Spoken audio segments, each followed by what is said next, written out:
Olá! Em tempos de crises e de incertezas, a frase mente sã, corpo são se torna algo distante no propósito de vida de milhares de pessoas.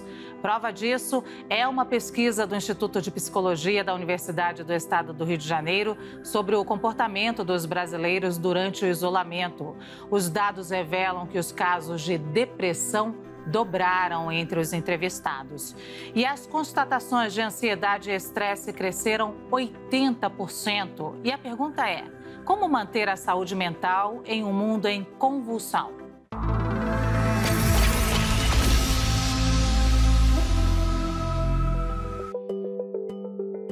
Olá, sejam todas muito bem-vindas, muito bem-vindos ao CNN Nosso Mundo. Eu, Luciana Barreto, apresento as minhas colegas Lia Bock, Thaís Herédia, Elisa Vecchi. O nosso convidado de hoje publicou recentemente um livro com um nome muito provocativo: A Arte da Quarentena para Principiantes. No mundo onde cresce o negacionismo, a polarização e principalmente o ódio, uma frase dele serve como norte. É na crise da ética que devemos inventar uma ética da crise. Com esse pensamento, eu chamo para a nossa conversa o psicanalista e professor do Instituto de Psicologia da USP, Christian Dunker. Christian, seja muito bem-vindo aqui ao CNN Nosso Mundo. Um prazer tê-lo aqui. Prazer e uma honra estar com vocês. Ô, Christian, já quero começar falando um pouquinho dos últimos tempos. A gente tem entrevistado aqui muitos especialistas em eleições americanas, que é o foco também do nosso noticiário esse ano. E aí muitos desses especialistas têm falado que a estratégia, quando a gente pergunta sobre a estratégia das campanhas de republicanos e democratas, eles falam que é a estratégia do caos. E aí eu te pergunto, quando, na verdade, o caos virou um capital político nesse momento? Em que momento a gente se perdeu que o caos virou um capital político? E o que isso tem a ver com essa crise de ética? Olha, esse é um tema clássico, um tema da teoria da guerra. Aparece, por exemplo, em von Clausewitz, um teórico alemão do final do século XIX, quando ele dizia assim: muito importante que no campo de batalha a gente jamais deixe se instalar o pânico. O pânico pode vir assim do líder, quando o capitão, quando o general morre. O pânico pode advir da percepção de que as regras do processo estão sendo alteradas sem que a gente saiba como, né? É o que os sociólogos chamam de anomia, né? A dificuldade da gente de interpretar as leis, a forma como elas devem ser praticadas, a estrutura de como o mundo está se organizando. Isso foi desde sempre um capital político, porque interessa para aqueles que querem tirar proveito do efeito da anomia, que é o medo, né? Que é o sentimento de impotência, que é o sentimento de que sozinhos a gente não vai conseguir resistir à violência que se segue, e, em geral, à suspensão das regras e normas. Portanto, a partir da instilação do medo nas pessoas, a gente consegue dominá-las, a gente consegue levá-las para pensamentos mais regressivos, para interpretações de mundo mais simples, para tudo aquilo que advém da nossa posição de minoridade, né? A gente renuncia a pensar por nós mesmos e transferimos o nosso entendimento, o nosso poder, a nossa autoridade para uma instância assim, superior, né? Não vai ser isso que vai marcar lá o pensamento do Hobbes, né? Na aurora da filosofia política moderna, né? Quer dizer, você, na hora que aparece o caos, chama o Leviatã, né? Chama a versão do pai protetor, né? Christian, você sempre diz que existe um conforto na polarização, em ter inimigos, né? Isso me fez pensar essas brigas políticas atuais de outra maneira. Eu jogo o outro para o outro lado e assim eu posso aniquilá-lo, né? Isso seria muito mais fácil mesmo do que ter que conviver com esse outro. Mas, pensando bem, aniquilar um naco expressivo da população é impossível. Então, a gente está sendo movido por algo impossível? Queria que você falasse um pouco sobre isso. Olha, vamos ter em conta que estamos vindo de um processo de incremento geral de sofrimento, de mobilidade social intensa, que acompanhou o país aí dos anos 2000 até 2012, de um processo de pauperização, ou seja, muitas coisas confluindo para a produção desse cenário, né? O que acontece com um cenário tão complexo e a entrada da linguagem digital, das redes sociais, ele tornou isso ainda mais pronunciado. A gente começa a se inquirir sobre, afinal, o que queremos, né? Para onde vamos? E no momento que a gente não tem uma resposta muito clara para isso, surge então a alternativa de dizer o seguinte: olha, não se importe tanto assim com o que você quer, vamos discutir o que você não quer. E aí a figura do inimigo, ela é absolutamente tentadora para dar sentido para a nossa existência, né? Sentido para uma existência que é percebida às vezes como irrelevante, como pouco reconhecida, como inadaptada em relação a si mesma. E a orientação para um inimigo, ela extrai de nós o ódio, ela extrai de nós uma intensificação na nossa relação com o outro. Ela vamos dizer assim, tem uma série de confortos libidinais que o inimigo pode trazer para a sua vida. Isso é tentador e depois que se instala a série dos inimigos, basta fazer ela rodar, né? Eu gostaria de fazer uma conexão com o que Luciana disse a respeito até da eleição norte-americana e de um movimento político que reflete lá e também aqui no Brasil. Mas, assim, o meu foco principal e final é na reação emocional da população. A gente acompanhou nos últimos dias o presidente norte-americano trazendo a público a informação de que ele pegou Covid, foi para o hospital, foi internado, voltou para a Casa Branca e depois ele foi muito enfático e esclareceu que tipo de medicação ele usou. Primeiro ele tomou um coquetel e disse que o efeito foi muito rápido, que rapidamente ele se sentiu muito bem.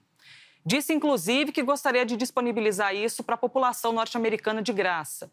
Aqui no Brasil, a gente teve o movimento cloroquina também, né? Com o protagonismo do presidente da República, que antes mesmo de pegar a Covid, ele já vinha divulgando, também banhado de uma intenção de dizer, olha, temos uma medicação que pode fazer efeito.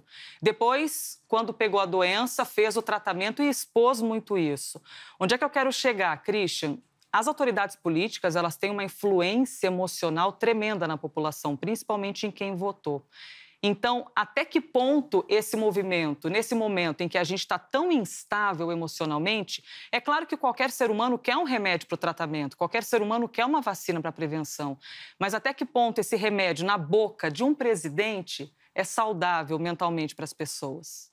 De fato, você tocou num ponto crucial que explica a posição dos Estados Unidos, mas também de Brasil, entre as piores colocações aí em termos de enfrentamento da crise sanitária do Covid.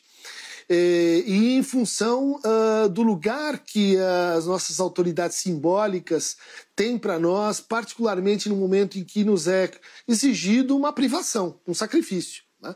Fique em casa, tolere incerteza, use máscara, restrinja a sua produção, aceite perdas econômicas. Enfim, isso tudo que vem como uma contrariedade depende de dois fatores psíquicos, né? A gente vai se perguntar assim, eu estou fazendo isso em nome de quê ou de quem e quanto tempo isso dura, né? Tanto o Trump quanto o Bolsonaro exploram a alternativa mais, vamos dizer assim, cruel e frágil do ponto de vista psíquico. Porque eles vão dizer o seguinte, eu vou falar para você aquilo que você quer ouvir. Eu vou falar para você que isso é uma gripezinha, que isso vai passar, que eu tenho remédio para isso. Eu vou criar divisão e incerteza na referência simbólica quanto ao procedimento que você deve ter. Eu vou explorar o que é a divisão. Só que eu estou explorando a divisão não é só de uma pessoa, né? É de um país, é de um grupo, é de um coletivo. Eu estou explorando essa divisão, criando animosidade com as pessoas que são ou cientistas ou responsáveis pela saúde pública ou médicos, né? Então essa atitude de Trump, ela é assim uma incitação ao negacionismo que existe dentro de todos nós. Todos nós gostaríamos que isso passasse de uma hora para outra, que isso fosse acabar com uma vacina que vai aparecer amanhã. todos nós gostaríamos assim de boas notícias, né? Então aí a gente vai distinguir aqueles que têm uma relação com o poder e com a autoridade que é de fato protetiva, que é de fato a tentativa de alcançar o conjunto e proteger esse conjunto, e aqueles que estão interessados em diminuir o tamanho do problema. Estão interessados no que alguns chamam de necropolítica, que no fundo é deixa morrer, deixa que alguns já estavam assim fora do alcance do Estado, fora da Obamacare, com dificuldades para manter-se em termos econômicos e em termos de saúde. Por que não assim explorar isso que está no ar, né? De que existem formas de vida que elas bem que poderiam assim sair de cena. Porque aí tudo ficaria mais fácil, não acha? Né? Quer dizer, esse raciocínio cínico, que não é exposto, subliminar, ele convence grande parte das pessoas. Né? Ele tem uma força retórica que, no fundo, exprime um tipo de democracia, que é uma democracia customizada, uma democracia para poucos. Né? Democracia para todo mundo está saindo muito cara. O Estado fica gordo, a gente não consegue fazer as coisas. Qual é a solução? Reduz. Reduz para aqueles que podem pagar. Reduz para aqueles que somos o quê? Nós. Né? Essa enunciação ele é muito importante no discurso de Trump. Né? Ele força um nós que envolve tanto aqueles que aderem a princípios explícitos, quanto aqueles que aderem a enunciações implícitas dessa fala. Christian, antes de eu fazer a minha pergunta, que eu já troquei de pergunta umas 18 vezes aqui, como em último lugar, só fazer um apontamento aqui, que aqui no Brasil o presidente Bolsonaro, a mensagem dele não foi subliminar, né? Ele disse algumas vezes que podia morrer mesmo, porque afinal de contas as pessoas estavam velhas, iam morrer mesmo. Não falou podia, ele disse vão morrer mesmo, tem que ser correto aqui com a frase. Eu queria fazer uma terapiazinha com você agora. Né? Aproveitar. Maravilhoso. Porque eu vou aproveitar.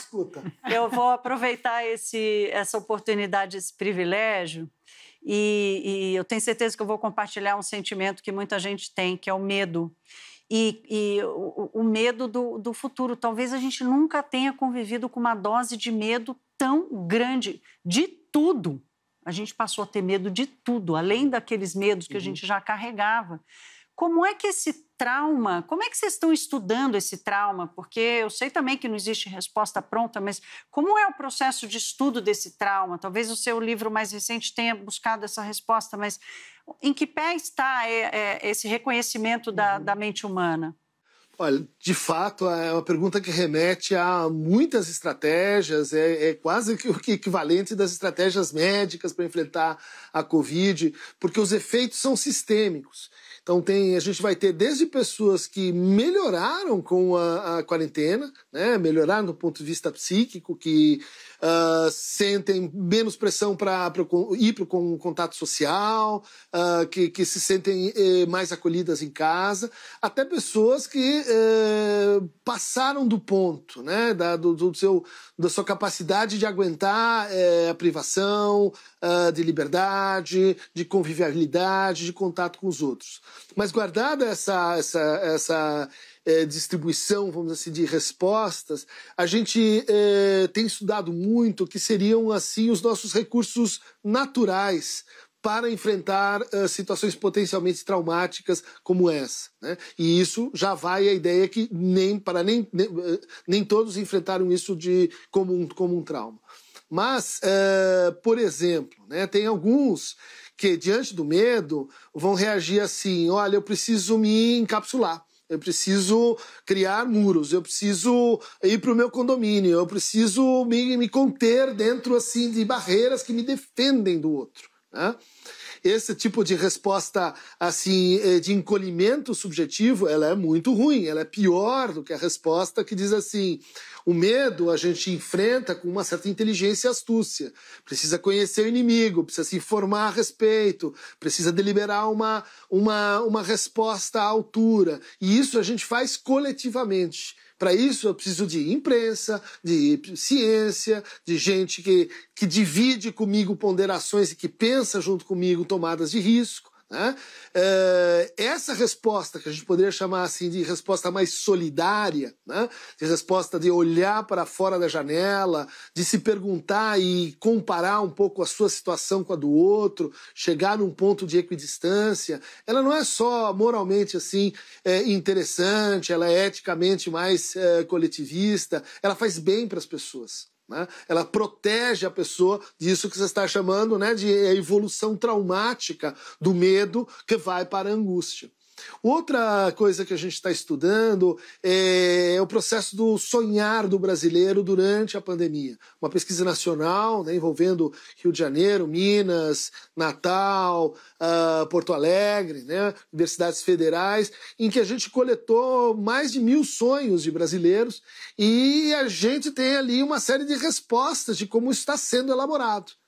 Então, desde, por exemplo, a aparição de figuras públicas, em geral políticos, como figurações desse inimigo, né? Esse inimigo invisível, que é a Covid, aparece lá no sonho como um presidente malévolo. Né? Até o amigo Aldir Blanc, o pintor, o cantor, a figura artística que habita os sonhos dos brasileiros como um aliado, como alguém que vai assim ajudar a gente a enfrentar essa situação. Né? Então, o que eu estou sugerindo? Há pessoas que conseguem elaborar aí no pano de fundo, né? Conseguem dar espaço para o seu sonhar, para o seu ajustamento psíquico, que vai ser protetivo para essa longa jornada desgastante que a gente está enfrentando. Né?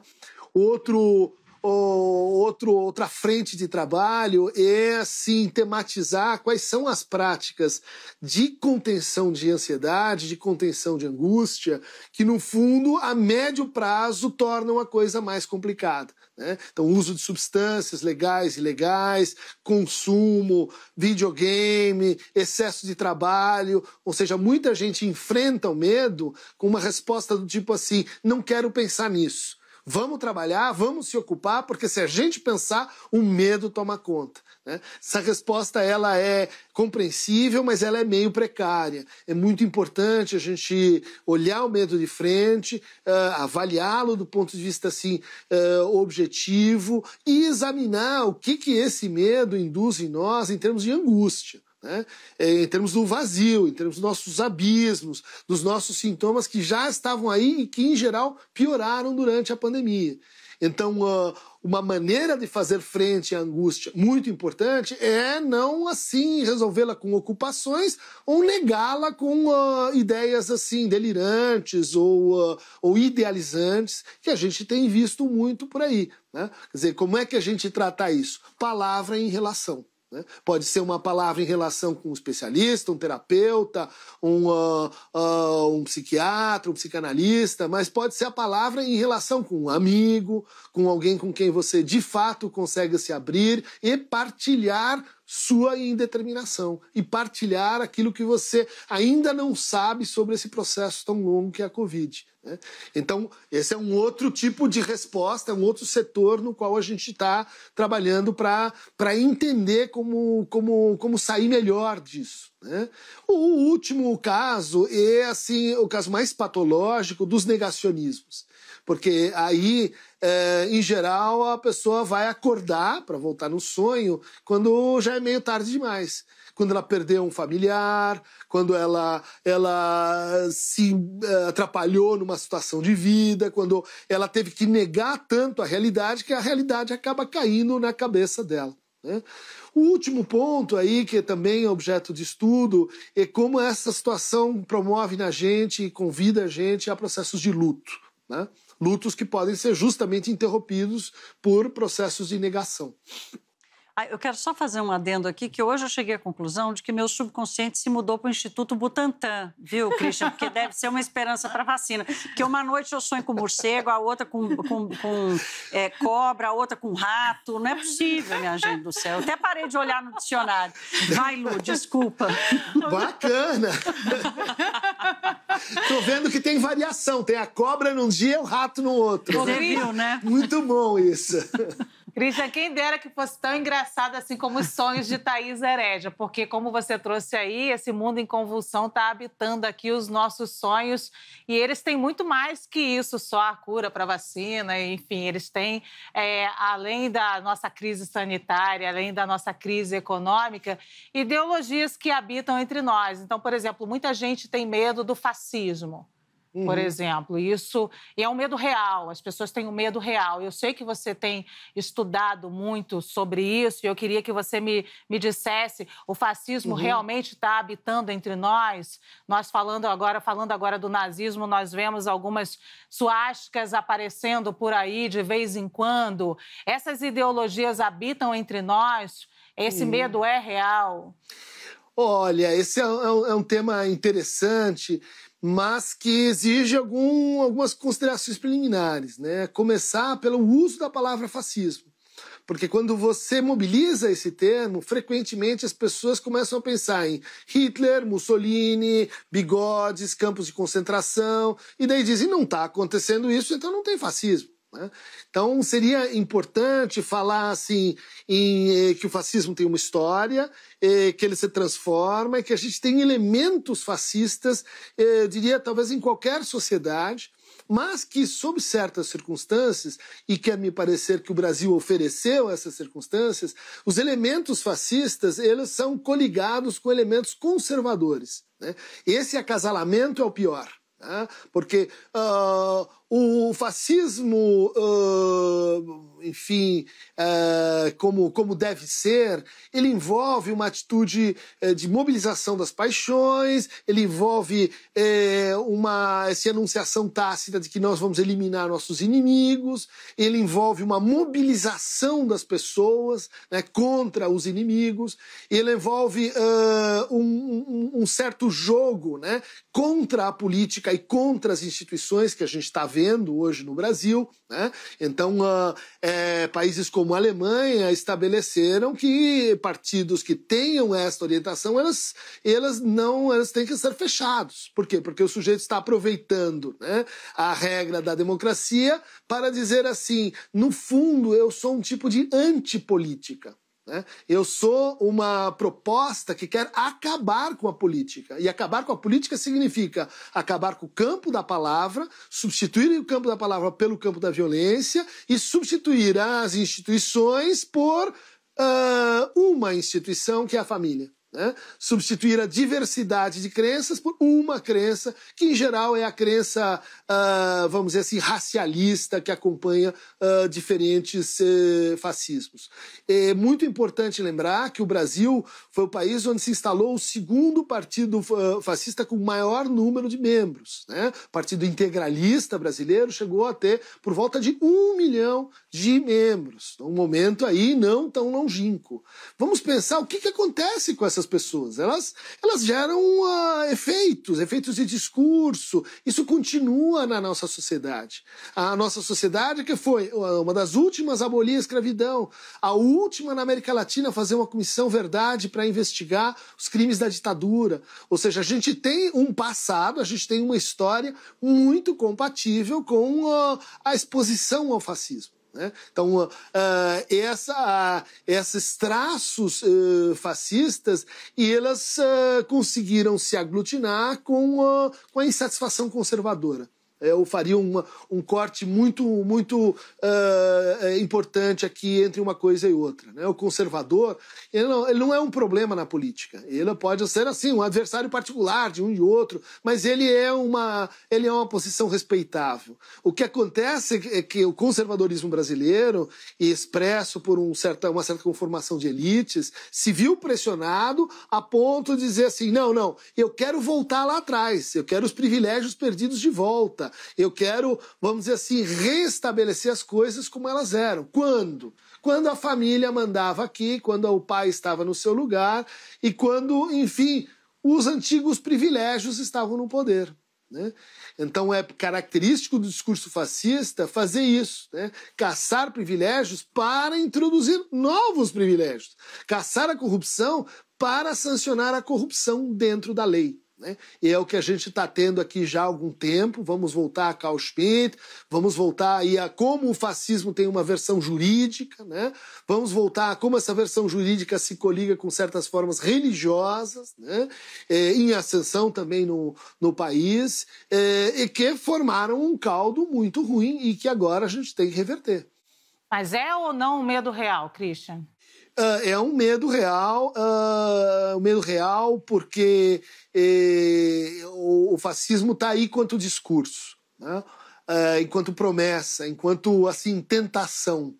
Ele não se realizou, mas a gente pressente que ele pode vir a ser realizado.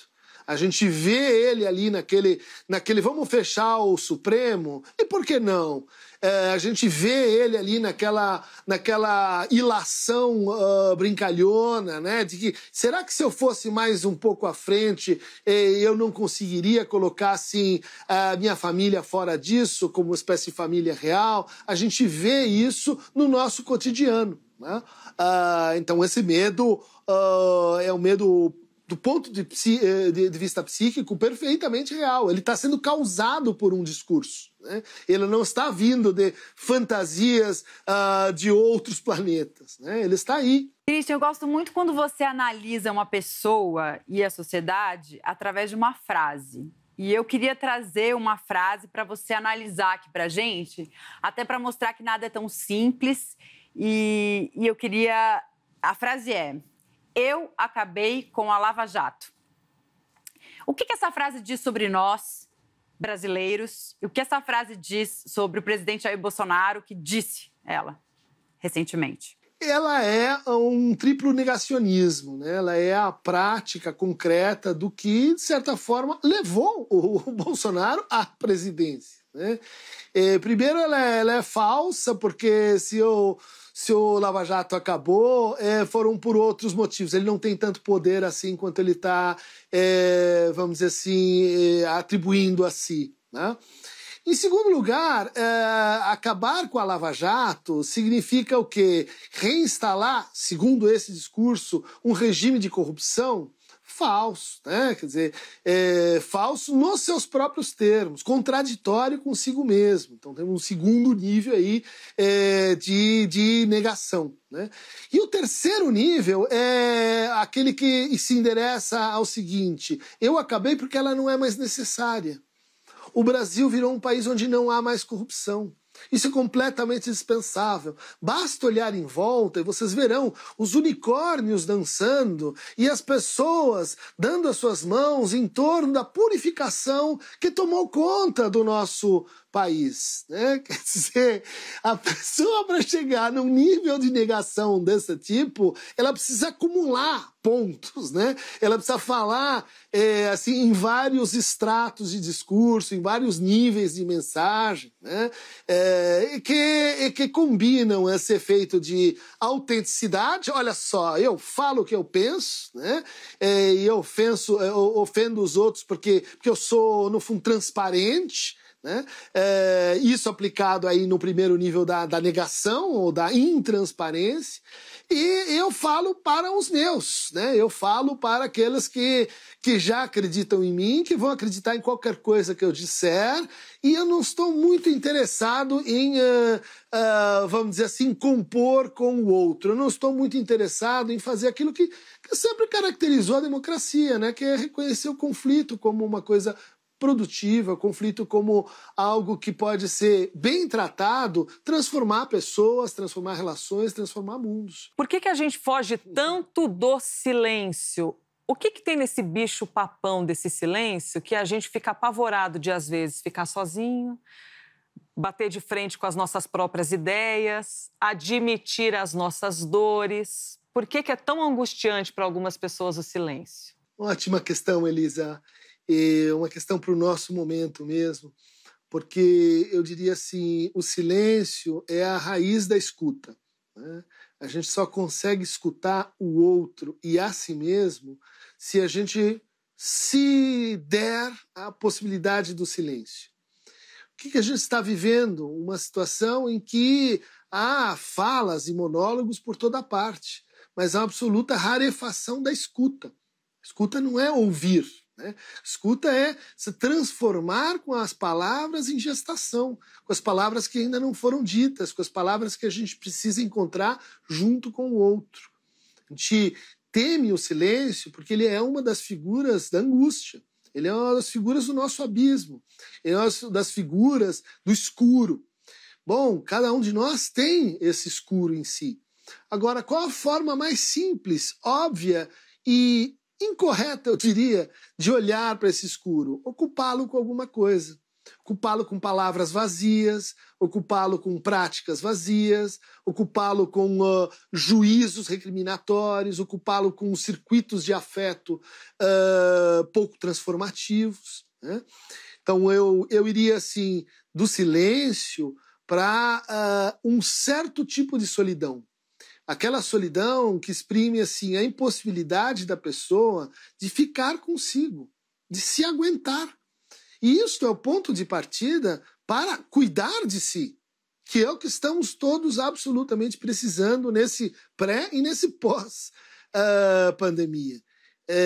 Conseguir cuidar de si implica realizar um estado de solidão em que você consiga minimamente parar de brigar consigo.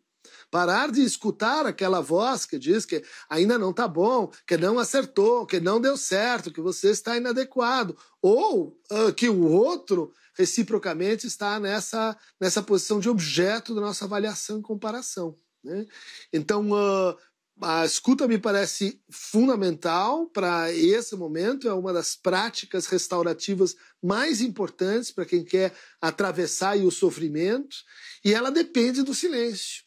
E ela depende do quê? Do fato de que ali no silêncio todas as palavras estão em potência, né? Ali no silêncio a gente tem que realizar a presença do outro, né? Da presença do outro enquanto o outro. Quando a gente não se dá esse instante de silêncio, em geral, nós estamos falando com nós mesmos, com os nossos espelhos, com os nossos fantasmas, vestindo os outros com os nossos demônios. O resultado é que esses nossos demônios devolvem para a gente aquilo que a gente já está falando para o outro. Veja, sem o silêncio, né? Imagine o que seria a música sem o silêncio. Impossível. O barulho, o caos, uma das figuras do caos, né? A polifonia, impossível sem o silêncio, porque ela seria simplesmente um vozerio, que é o que nós estamos enfrentando.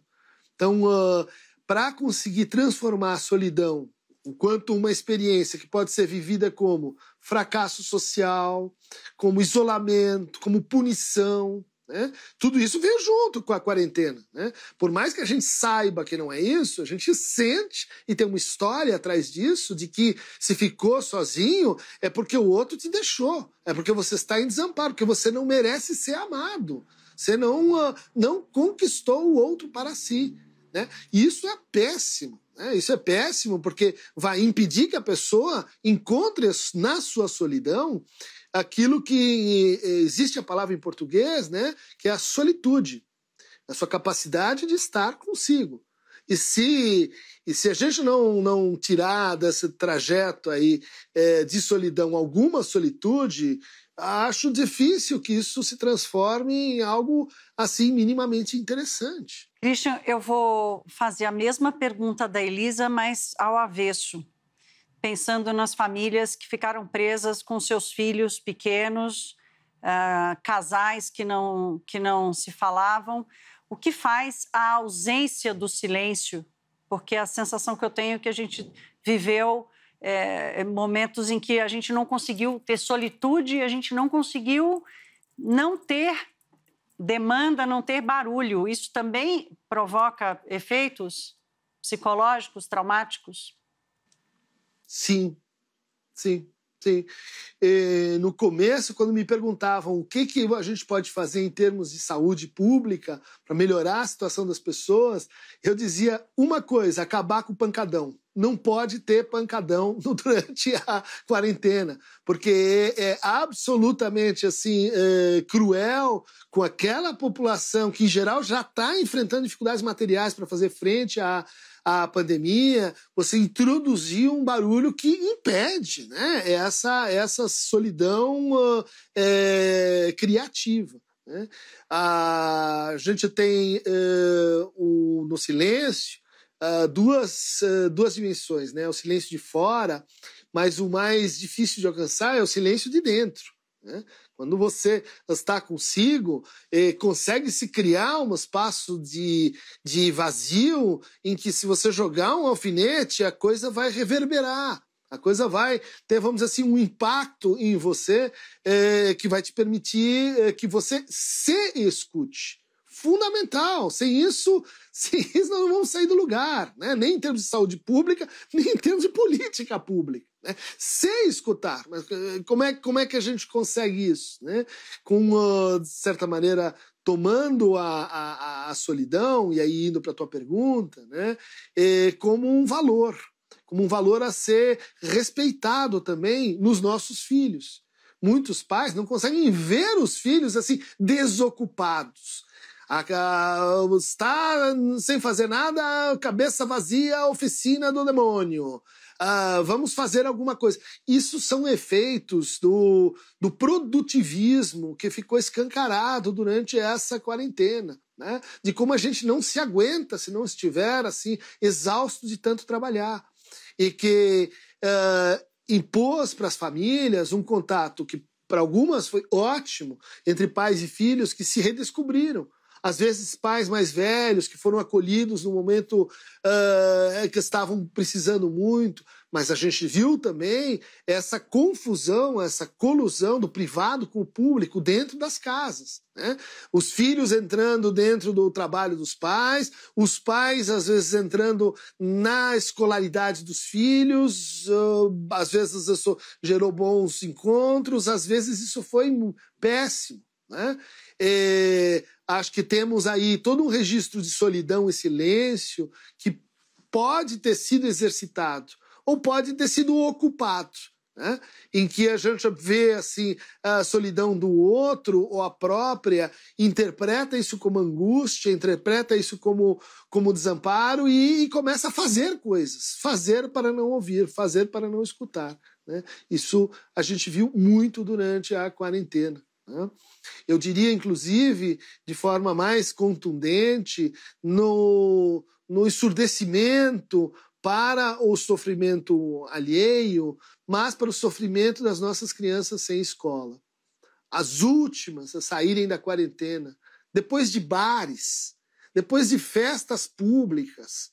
O que a gente quer dizer sobre a escola? O que a gente quer dizer com a nossa infância, né? Com a nossa relação com a infância, quando a gente faz isso com crianças, por exemplo, de 4 anos, 5 anos, que não tem tela para elas que substitua contato com o outro. Com adolescentes que estão num processo de deixa eu encontrar o meu lugar, deixa eu encontrar o meu espaço, preciso de mais distância com os pais, e daí você força eles a, vamos dizer assim, uma convivência e a uma privação do convívio social com os seus grupos de referência, né? Eu entendo as preocupações que a gente tem que ter e manter com os professores, com as pessoas com comorbidade, com as pessoas que estão mais sensíveis ao contágio, mas considero um absurdo o desrespeito com o sofrimento dos nossos alunos, vamos dizer assim. Eu fico pensando que em tempos de redes sociais, de Instagram, de Twitter, esse silêncio, ele fugiu, né? Ele está muito distante mesmo. E daí, falando de redes, eu queria trazer uma pergunta. As redes transformaram todo mundo em árbitro, né? Todo mundo é um pouco juiz. E os linchamentos e os cancelamentos têm mostrado o que acontece quando todo mundo é árbitro de uma vez, né? Em massa. Do ponto de vista evolutivo, falando da sociedade, o que pode acontecer com a gente quando todo mundo vira juiz? Condomínio. É a vida em forma de condomínio. E um condomínio? É uma pessoa que é diferente do que você pensa, é uma pessoa que não exprime aquilo que te representa, você elimina ela. Ctrl, Alt, Delete, unfollow. Não está dando liga? Põe para lá. Esse tipo de relação com o outro, e aí outro com O maiúsculo, né? E ela tem uma história no Brasil, né? Os condomínios são um exemplo disso. Né? O que acontece quando a gente começa a ter nossas metrópoles mais misturadas com a imigração dos anos 70? Inventa-se uma forma de vida que é só gente como a gente. Gente que pode pagar, claro, que está protegida atrás de muros e que vive uma vida artificial onde o Estado se demitiu, não vou lá, cria um síndico, que é uma autoridade postiça, e sofre com a miséria de você ter um ambiente pouco diverso. Sofre narcisicamente porque você olha para todos os lados e encontra pessoas que são como você. Não era isso que você queria?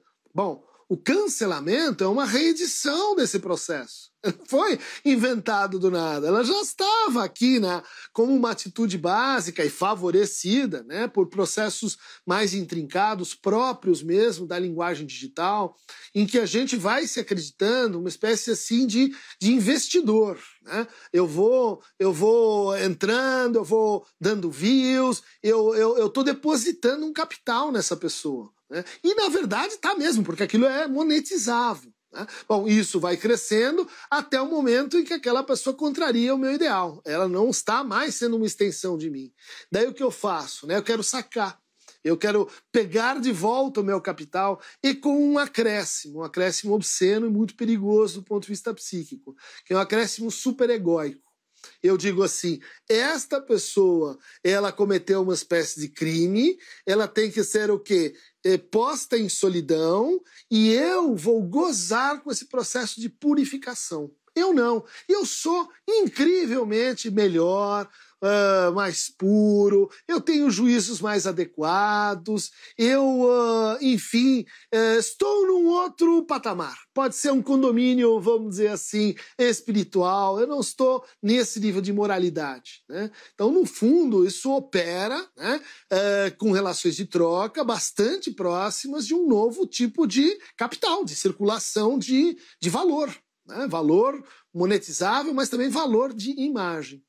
Agora, não confundir esse processo, né, que seria assim, de um tipo de cancelamento, com um outro tipo de cancelamento, também presente na nossa história, que é o cancelamento das pessoas que nunca tiveram voz, que nunca falaram nada, que já estavam canceladas. É que não opinavam na política, é que eram desrespeitadas do ponto de vista de relações raciais, de gênero, de etnia, e essas estavam canceladas desde sempre. Daí você traz eles para a cena, o que é muito legal, mas sem muita mediação, o que não foi tão legal, né? Você dá um espaço, você dá a palavra, né? Para que essas pessoas opinem, e elas produzem também, né, nessa história, cancelamentos. Você vai dizer, de onde veio essa prática do cancelamento? De uma história de serem cancelados. É óbvio. É uma resposta invertida, mas à altura com a história que levou a esse momento. Né? Então, cancelamentos são dinâmicas, vamos dizer assim, heterogêneas, como o negacionismo também é. Christian, queria aproveitar ainda essa linha de raciocínio aqui para falar sobre o nosso ego. Você ouviu outro dia uma frase tua falando que a gente não está conseguindo enxergar o mundo além dos nossos filtros bolhas. Eu acho que foi essa a expressão que você utilizou. Até queria contar uma história, vou usar aqui Thaís Herédia, que sempre gosta de contar uma história, vou contar uma história também. Uma vez eu estava em Selma, nos Estados Unidos, no Alabama, e pude ter a oportunidade única de encontrar um dos últimos líderes que estava na marcha com o Luther King, já bem velhinho. E a gente no Museu de Selma, isso causou um certo furor lá, um êxtase lá no museu, né? E aí uma turista da Europa veio perguntar quem era aquela pessoa, eu expliquei a ela. Aí eu falei, você quer que eu tire uma foto sua com ele? E ela me respondeu, não, eu não tenho importância, só ele. E eu fiquei chocada, fiquei muito chocada, porque a gente não está mais acostumado a pensar assim. Ninguém está mais acostumado a pensar assim. O nosso ego está inflado com esse tipo de relações. A gente acha um caminho de volta depois de inflar o nosso ego com as redes sociais? Boa colocação. É uma imagem, né? Mas costumo dizer que nós estávamos numa obesidade mórbida narcísica e insuportável. Cada qual montado no Instagram, no Facebook, achando que estava dando as cartas do destino do mundo. cancelando, xingando, usando pseudônimos para atacar os outros, num estado de assim, engrandecimento de si, gerado por um apequenamento do mundo. O mundo cabia na palma da sua mão. E aí a gente vai ter vários discursos que vão assim concorrer para ir fermentando esse excesso narcísico. Né? Excesso de idealização, excesso no trabalho, né? Excesso no modo de produção. O que a gente viveu foi muito difícil e penoso, mas foi uma dieta narcísica. A começar por você acha que manda no mundo, que você é todo poderoso, vem uma capa de gordura com RNA dentro e deita todo mundo.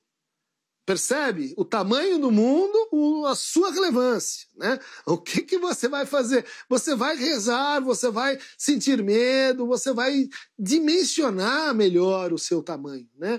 O exemplo aí que você traz é muito interessante, porque é alguém, né, que entende o que é o tamanho de uma pessoa em relação a outra, o que é uma foto que tem um valor, vamos dizer assim, histórico, o que é um protagonismo. Isso está sendo assim formado na cultura brasileira depois de um momento, vamos dizer assim, de alfabetização digital. É a expressão que me ocorre, né? O Brasil recentemente conseguiu colocar todas as crianças em escola, mas não se ocupou da sua alfabetização digital. Ela liberou banda larga, tá? E ainda é insuficiente, as escolas não tiveram. Mas você precisa alfabetizar as pessoas na leitura de imagens, na leitura de imagem com texto, nos truques mais simples que você consegue produzir com filtros de Instagram, filtros de imagem, por exemplo. Tudo isso, diante de um olhar ingênuo, diante de um olhar desavisado, gera muitas contusões, gera muito colapso narcísico. Né? Porque a pessoa ali dentro tem esse tamanho, daí ela sai dali e vai para a vida, e a vida diz para ela, não, você tem esse tamanho. E você tem uma descompressão, embolia narcísica. Mas peraí, eu não sou aquele, eu sou esse aqui, eu estou entre... muita gente, de fato, sofrendo muito com esse tipo de descompressão. Né? Acho que com um regime narcísico, uma deflação narcísica, isso implica o quê, por exemplo? Né? Vamos olhar para quem são nossos verdadeiros inimigos. Né? Acho que essa pergunta ela é uma pergunta de, assim, qual o seu tamanho, qual o tamanho do mundo e onde está quem realmente é o seu inimigo? É o seu vizinho que está com o relógio R$2 mais caro que o seu, que foi para a Europa, você não foi, é o outro que tem uma ideia 3 graus à esquerda do que você pensa, ou é aquele que está jantando todo mundo? Né? Espero que a gente consiga voltar a boas perguntas.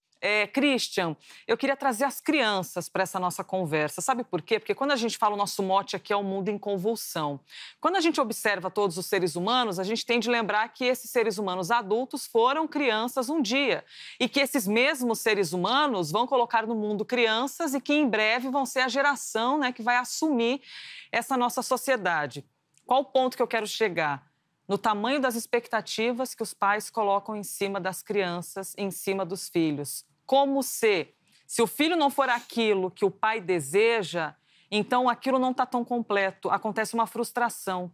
E essa criança começa a achar que, se ela não consegue ser amada do jeito que ela é naturalmente, ela precisa fingir ser diferente, né? Fingir ser outra pessoa para receber o amor dos pais. E às vezes cresce sendo um ser humano frustrado, porque se torna um adulto que só vive uma realidade que não é aquela que ele escolheu. Eu sei que é complexo, mas eu queria trazer para cá. Assim, outubro, mês das crianças, eu acho que é importante também a gente trazer uma reflexão para os pais. Realmente, Elisa, essa é uma pergunta chave para o nosso tempo, porque se a gente recuar um pouco para outras gerações, com a pergunta assim... pais, o que vocês esperam de nós? As respostas seriam assim, que seja honesto, que seja trabalhador, que tenha uma vida boa. Mas, mais recentemente, isso evoluiu para espero que você seja feliz. E daí a criança pergunta para os pais, diz, mas como? E daí ela diz, você que tem que ver. Mas diz, mas por onde? Diz, não, tem que ser do seu jeito. Isso de um lado. Do outro, às vezes esses mesmos pais estão vivendo através da vida dos seus filhos. Vivendo os filhos como extensões narcísicas deles mesmos. Então, quando eles passam nas provas, são eles que, como pais, obtiveram sucesso. Quando eles vão à frente na vida, são eles que estão assim gozando com isso. Em parte, isso não é problemático, isso é esperado, né? Que os pais eles tenham assim uma outra vida na vida dos filhos. Mas isso é diferente de uma verdadeira identificação, né? Isso é diferente de assim colar-se nos filhos e não estimular nem independência nem autonomia. Ou pior, estimular a falsa independência, né? Te abro a carteira, te dou os recursos que você precisa, ou a falsa autonomia, que é agora você se cuida, agora você se vira, agora você se organiza para fazer suas lições e ponto, porque você, enfim, decretei, cresceu daqui em diante, né? Nada mais terrível para uma criança do que ela ouvir que ela é um ser brilhante, um ser especial, um ser azul, um ser que tem todas as potencialidades do mundo. Porque o que você cria com isso? Tudo que acontecer de excepcional e incrível na vida dessa pessoa será nada mais, nada menos do que o esperado. É o destino que te aguarda. E tudo que sair desse patamar será o quê? Fracasso. Fracasso seu. Porque você não tem todas as possibilidades e potências e atributos, então por que você, em primeiro lugar, não tem sucesso incrível todo dia e, segundo, não se sente feliz?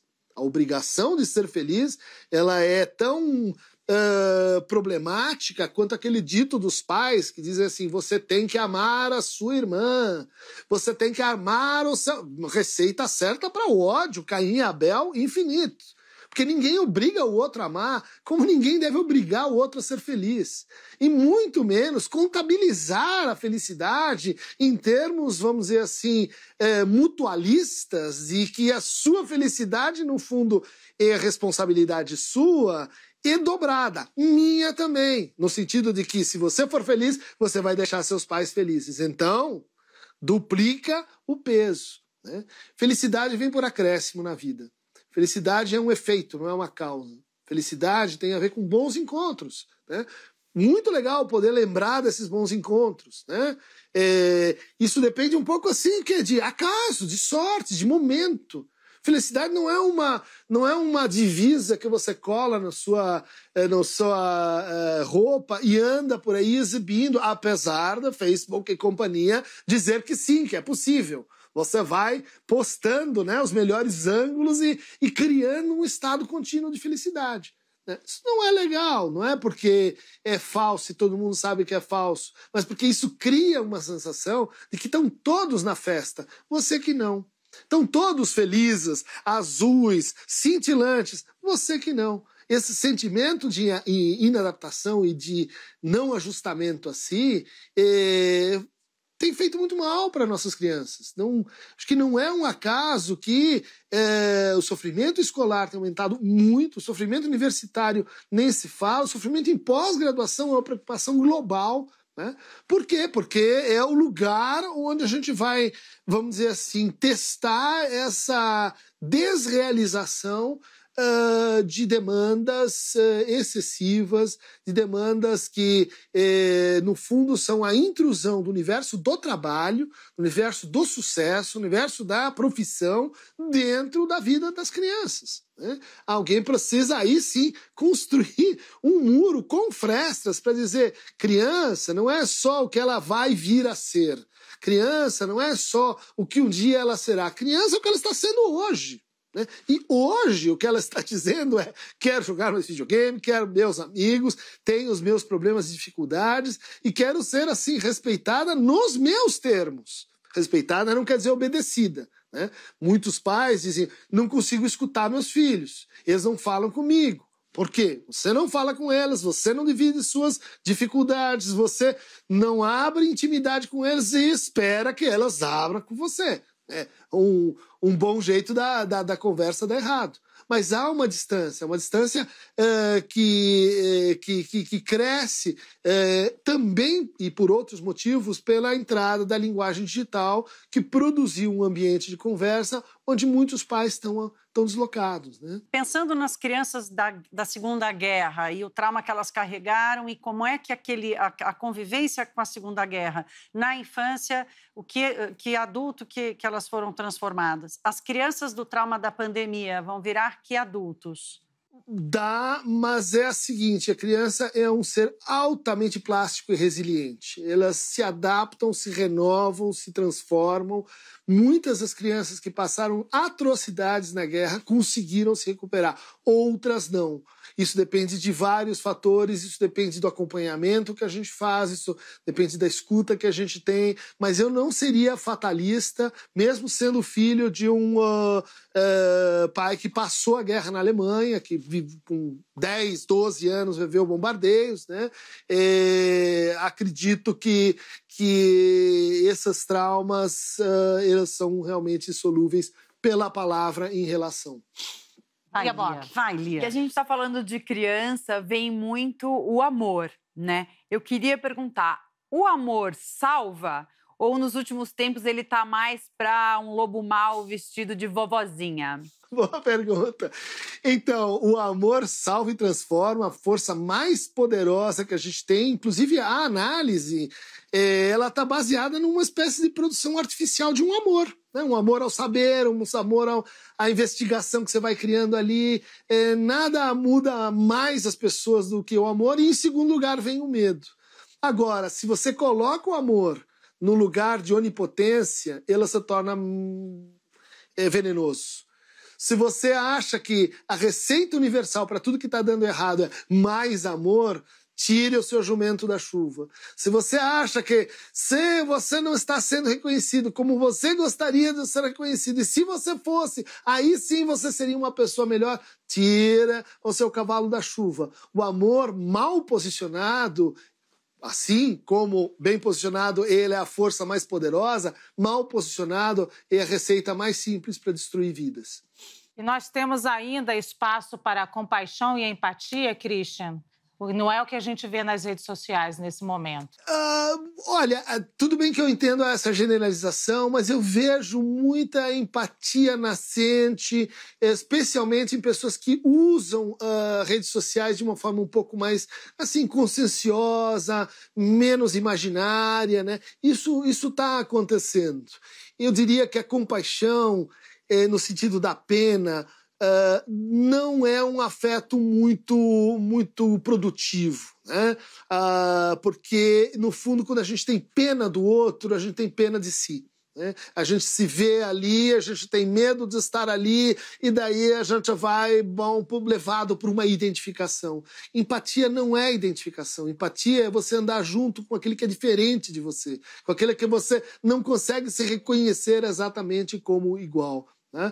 Compaixão, eu diria assim, ela pode evoluir para a solidariedade. E aí sim a gente tem um afeto mais transformativo. Assim como culpa é o afeto mais imobilizador que a gente pode ter. Culpa não é responsabilidade. E o que a gente está vendo hoje, nas redes sociais e fora delas, é uma festa geral de onde estão os culpados, inclusive nós mesmos, né?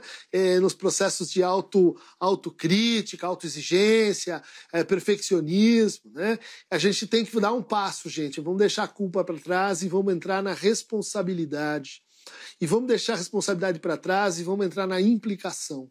Implicação é a gente se dar conta de que estamos todos juntos e interdependentes.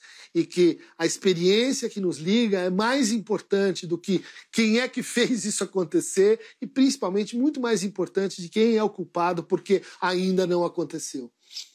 Que aula, minha gente!